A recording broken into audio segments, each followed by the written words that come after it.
Civilization or Barbarism, an Authentic Anthropology by Dr. Cheikh Anta. The council in charge of electing the Damo is composed as follows. 1.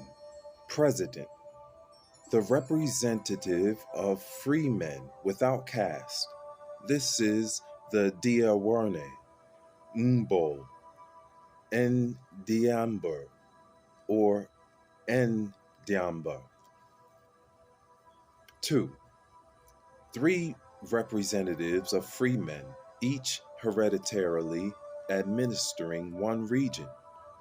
They are the Lamane, who administers the Jamtil region, the Botal, who administers the region of the Endiol, the Badi, who administers that of the Gatganye. 3. The two representatives of the Muslim clergy, the Imam of the village of Mbao and the Maribao of the village of Kab. 4. The representatives of the slaves of the crown and the Tidos, meaning all sorts of courtiers, the Diawerne, Mboyo, and Gallo, or the Dejarov, Bunt Kur. The Badi of Gatganye originally had to belong to the craft related group of the girdle makers, the Badi, as his name seems to indicate. But this modest origin quickly became blurred because of the fact that all those closest to the king become, with time, pseudo princes. The Badi Ganye was certainly the girdle maker of the king. There were also the Farah Tar, the Farah Wound, the Farah Layob, etc., who represented the blacksmiths, the shoemakers, and the Laobs, etc., respectively. It follows from the analysis of these documents that men of caste, as well as the captives of the crown, had an interest in the conservation of power and the established order. An examination of the second and third list of the second document of the archive shows that the freemen, casted or not, and the slaves were also associated with power, not in the uh, facetious or symbolic manner, but on the very broad base. This gives an idea of the specificity of African slavery of the pre colonial period, slaves who administered free men. However, the political systems were far from being perfect.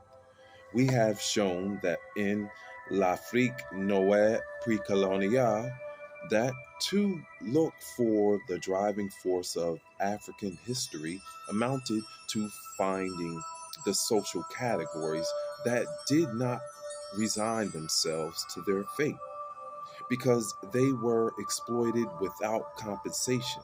These were the truly alienated of society, those who produce for society, but received almost nothing in return.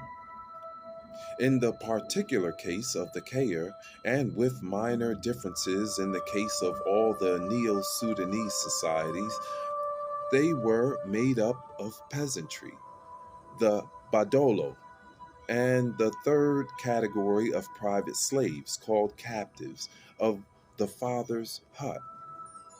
The social order based on caste is probably at the same time a heritage of Egypt and a consequence of the introduction of the war horse.